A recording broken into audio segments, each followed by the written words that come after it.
마가복음 8장에 기록된 이 말씀을 통해서 하나님께서 주시는 은혜를 우리가 함께 나누기를 원합니다. 여러분, 이 마가복음 8장 말씀에는 예수님께서 원하시는 진정한 제자는 어떤 사람인가, 이 제자도에 대한 말씀을 기록을 하고 있습니다. 마가는 다른 복음서 기자와는 확연하게 다른 것이 늘 제자들에게 굉장한 관심이 있다는 것입니다. 이 마가는 12제자가 아니었기 때문에 예수님의 이 제자들을 객관적인 시각으로 바라볼 수 있었습니다. 그래서 제자들 스스로는 쓸 수 없는 이 제자들의 믿음에 대한 부분을 다룰 수가 있는 것입니다. 어제도 말씀을 드렸지만 이 마가복음 7장이나 오늘 이 마가복음 8장 말씀에는 특별히 이방인들에게 은혜를 베푸시는 예수님의 모습을 연결해서 기록을 하고 있습니다.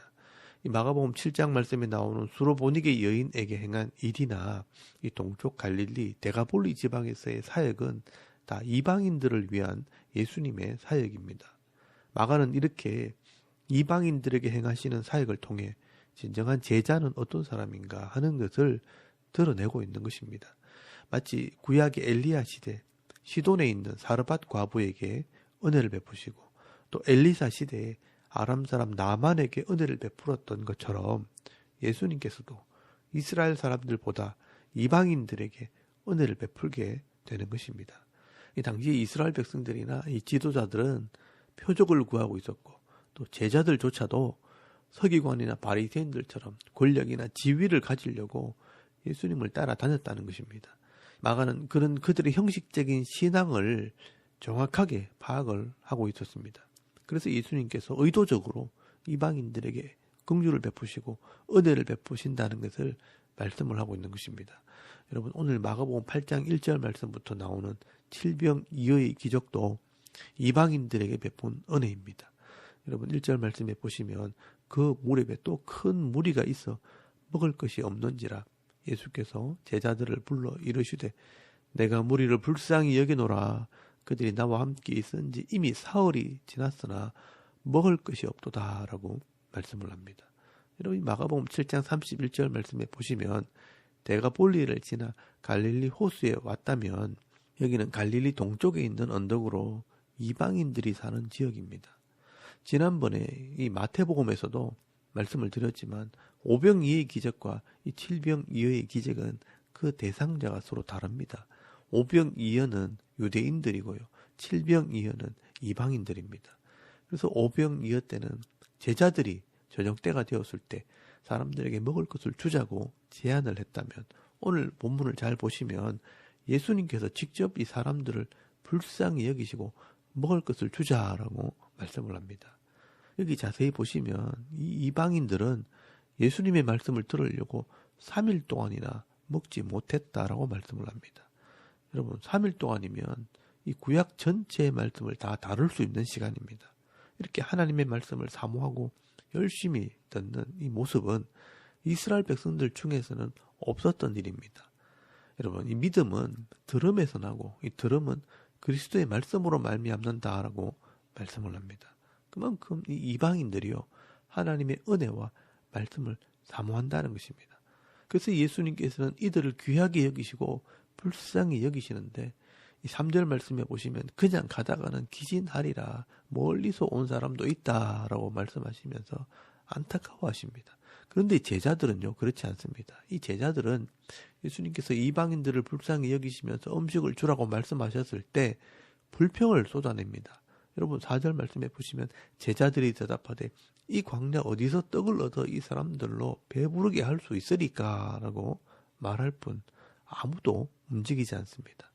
이 오병이어 때는 이렇게 하지 않았습니다.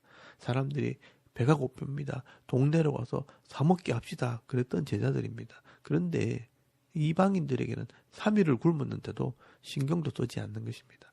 그래서 예수님께서 너희들에게 떡이 몇 개나 있느냐라고 물으실 때 7개가 있다고 말합니다. 그래서 예수님께서 떡 7개와 물고기 2마리를 가지고 축사하실 때 4,000명이 먹고 7광주리에 남게 되는 기적을 행하시게 됩니다. 여러분, 이 광주리는 사람들이 들어갈 수 있는 큰 바구니입니다. 이 사도 바울이요 다메섹에 있을 때 이 광주리를 타고 성을 빠져나갔다고 기록할 만큼 큰 바구니입니다. 그런데 8절 말씀에 실컷 배불리 먹고도 7 광주리가 남았다는 것은 엄청난 은혜를 쏟아 부어 주셨다는 것을 의미하는 것입니다. 예수님의 이 불쌍히 이런 마음이 차고 넘쳤다는 것입니다. 이렇게 하나님의 은혜와 하나님의 말씀을 사모하는 자들에게는 하나님 나라의 풍성한 은혜를 부어주신다는 것입니다. 그리고 여기에 7이라는 숫자를 눈여겨보시길 바랍니다. 떡도 7개, 광주리도 7광주리, 이 7이라는 숫자를 반복하고 있습니다. 이스라엘 사람들에게는 12라는 숫자를 반복을 했다면 이방인들에게는 7이라는 숫자를 반복하게 됩니다. 이 7이라는 숫자는요, 하나님을 의미하는 숫자이면서 완전함을 뜻하는 숫자입니다. 이렇게 말씀을 사모하면서 굴먹하면서 배우려고 애를 쓰고 이 하나님 말씀대로 순종하는 자들에게 하나님께서 함께 하시고 또 완전함으로 지켜주신다라는 의미가 있는 것입니다. 그런데 당시 이스라엘의 지도자들인 바리새인들은요, 이 하나님 말씀을 구하는 것이 아니라 표적을 구합니다. 여러분 11절 말씀에 보시면 바리새인들이 나와서 예수를 힐난하여 그를 시험하여 하늘로부터 오는 표적을 구하거늘 예수께서 마음속으로 깊이 탄식하시며 이르시되 어찌하여 이 세대가 표적을 구하느냐, 내가 진실로 너희에게 이르노니 이 세대에 표적을 주지 아니하리라 라고 말씀하십니다. 여러분 이스라엘 백성들의 이 지도자들을 보면요, 12절 말씀에 깊이 탄식이 나옵니다. 한숨이 나온다는 겁니다. 그런데 이 예수님의 제자들은요, 더합니다. 예수님께서 그곳을 떠나 제자들과 함께 가시면서 이 제자들의 미련함과 믿음이 없는 모습을 보시고 책망을 하십니다. 여러분 15절 말씀에 보시면 예수께서 바리새인들의 누룩과 헤롯의 누룩을 주의하라 라고 말씀하십니다. 이스라엘의 이 종교 지도자들과 이 정치인들이 잘못되었다는 것을 말씀하고 있는 것입니다. 이 누룩이 이 떡을 변화시키는 것처럼 이 잘못된 종교 지도자들이 이 백성들을 타락하게 만든다라고 말씀을 하신 것입니다. 그런데 이 제자들은요, 이런 말씀도 무슨 뜻인지를 분별하지 못합니다. 예수님께서 우리가 먹을 떡을 가져오지 않았다라고 책망하시는 말씀인 줄 알고 자기들끼리 우리가 떡을 가져오지 않았다 하면서 칠병이었 때 떡이 많이 있었는데 하나밖에 챙기지 않았다 하면서 자기들끼리 수군거리는 것입니다. 그때 예수님께서 이 제자들의 모습을 보시면서 답답하셨는지 한마디 하십니다. 여러분 17절 말씀에 보시면 들판에 있을 때부터 마음에 안 들었는데 자기들끼리 엉뚱한 이야기를 하는 것을 보면서 예수님께서 엄청나게 제자들을 몰아붙이시면서 책망을 합니다. 여러분 17절 말씀부터 잘 보시면 예수께서 아시고 이르시되 너희가 어찌 떡이 없음으로 수군거리느냐, 아직도 알지 못하며 깨닫지 못하느냐, 너희 마음이 둔하냐, 너희가 눈이 있어도 보지 못하며 귀가 있어도 듣지 못하느냐, 또 기억하지 못하느냐라고 말씀을 합니다. 예수님께서는요, 이 제자들을 지금 몰아붙이듯이 책망을 하고 있는 것입니다. 좀 쉽게 이야기를 하면요, 뭘 그리 수군거리느냐, 아직도 내 말을 못 알아듣니, 이해가 안 되니, 마음이 둔하냐, 돌머리냐, 눈은 어디다 두고 귀에 뭘 막아 놓았느냐, 그렇게 기억력이 없냐, 떡 5개로 5,000명이 먹을 때 몇 바구니가 남았니, 떡 7개로 4,000명이 먹을 때 떡 몇 광주리가 남았니, 아직도 깨닫지 못하겠니, 내가 떡 때문에 그러니, 아직도 이해가 안 되니, 아이고 답답해라, 이것들이 제자라고 하면서 이 제자들을 책망하시는 겁니다.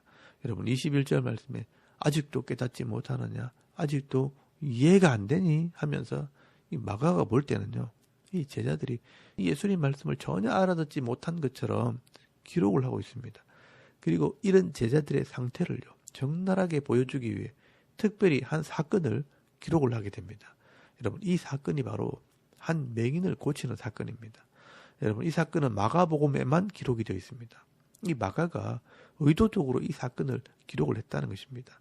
예수님께서 한 맹인을 고치시는데 제대로 보지 못하는 그런 모습을 보여주시는 것입니다.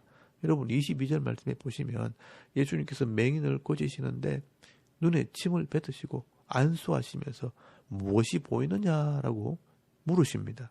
그때 24절 말씀에 보시면 쳐다보며 이르되 사람들이 보이나이다, 나무 같은 것들이 걸어가는 것을 보나이다 라고 대답을 합니다. 그런데 여기 맹인의 반응이 중요합니다.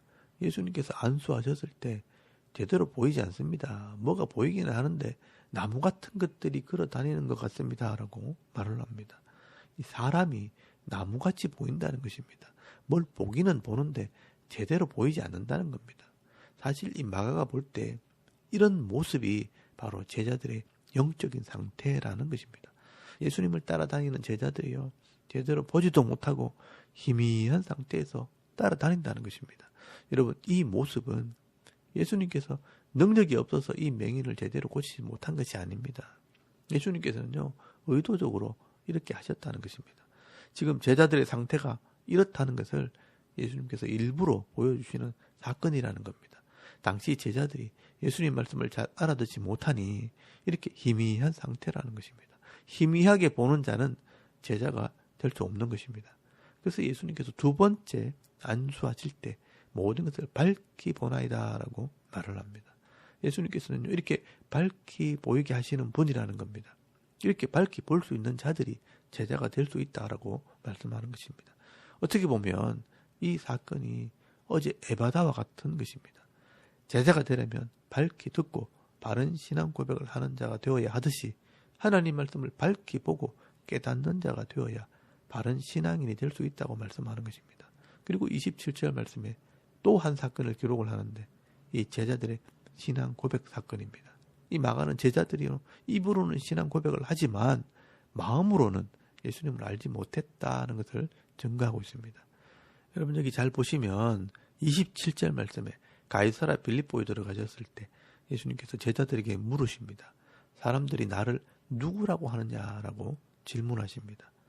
여기 보면 조금 전에 맹인에게 무엇이 보이느냐 물으신 것처럼 이 제자들에게 사람들이 나를 누구라고 하느냐, 너희는 나를 누구라 하느냐, 제대로 알고 제대로 보고 있느냐라고 물으신 것입니다.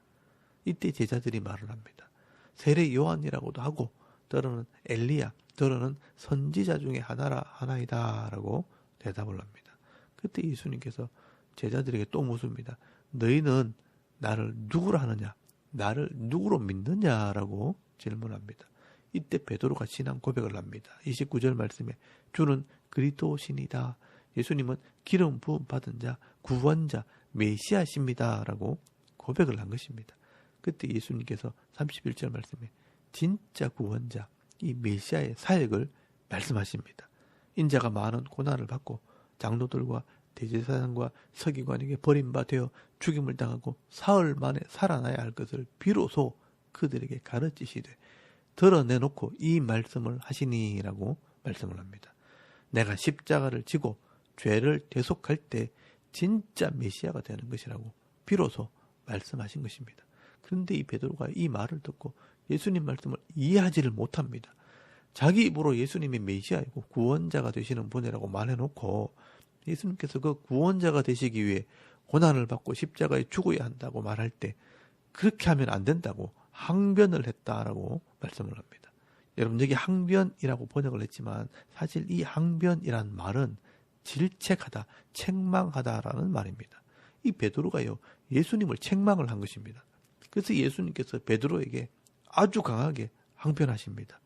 여기 33절 말씀에 꾸짖었다라는 말과 이 항변했다라는 말은 똑같은 단어입니다.